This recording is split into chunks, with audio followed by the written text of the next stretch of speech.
Shalom sisters, Most High in Christ bless. I'm Sister Ariel from the House of Soldier Daniel, IUIC Sacramento, and today we're going to be going over shamefacedness and impudence. What does it mean to be shamefaced? The definition of shamefaced is showing modesty or being bashful. Let's read the definition of modesty.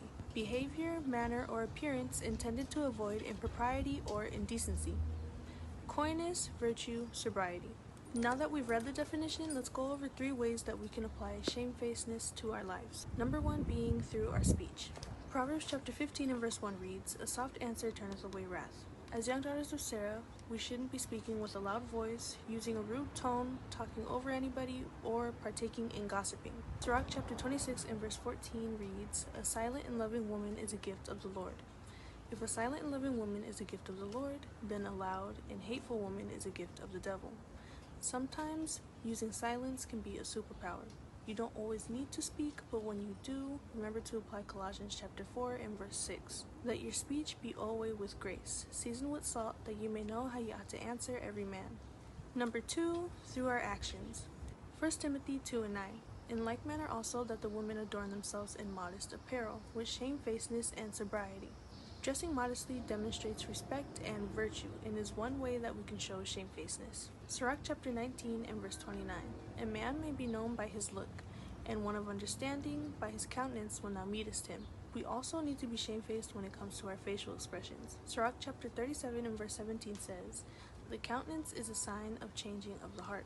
Always be mindful of your facial expressions when certain people come around and are present.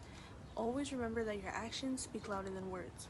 Number 3, self-control. Sirach 38 and 10. Leave off from sin and order thy hands aright, and cleanse thy heart from all wickedness. To effectively apply these laws, you need to have discipline, studying, praying, and applying daily.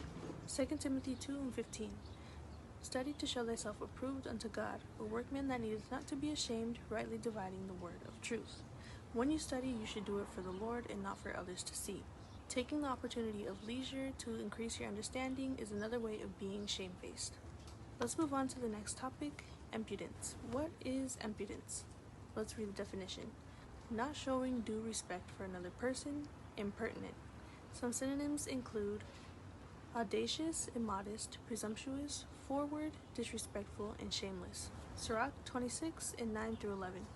The whoredom of a woman may be known in her haughty looks and eyelids. If thy daughter be shameless, keep her in straitly, lest she abuse herself over much liberty. Watch over an impudent eye, and marvel not if she trespass against thee. This is why your countenance plays a big role in being shamefaced. Your looks and attire can give off the impression of shamelessness. In verse 25 it reads, "A shameless woman shall be counted as a dog." In other words, don't expect people to respect you if you appear as you don't respect yourself. 1 Thessalonians 5 and 22. Abstain from all appearance of evil. You shouldn't be looking at brothers with wanton eyes or dressing in a way that draws attention to your body. That's simply causing your brothers to lust, and no brother wants to marry a shameless sister. In Isaiah chapter 3 and verses 16 through 24, we can read that because of our shamelessness, we were punished by the Most High. This is why we need to come back to the Lord, submit ourselves to Him, and reform our minds. Sirach chapter 42 and verse 11. Keep a sure watch over a shameless daughter, lest she make thee a laughingstock to thine enemies, and a byword in the city, and a reproach among the people, and make thee ashamed before the multitude. As YDOS, we need to understand that we are a reflection of our Father's home. Our actions don't only stain our name, but our Father's names. This is why we have to think before we act. Now that we've discussed the main topics, I want to end by going over 2 ways being blameless can be beneficial. Number 1, peace of mind. 2 Timothy 1 and 7. For the Lord hath not given us the spirit of fear, but of power and of love and of a sound mind. When we conduct ourselves in righteousness, we create a sense of inner peace within ourselves and our interactions with others.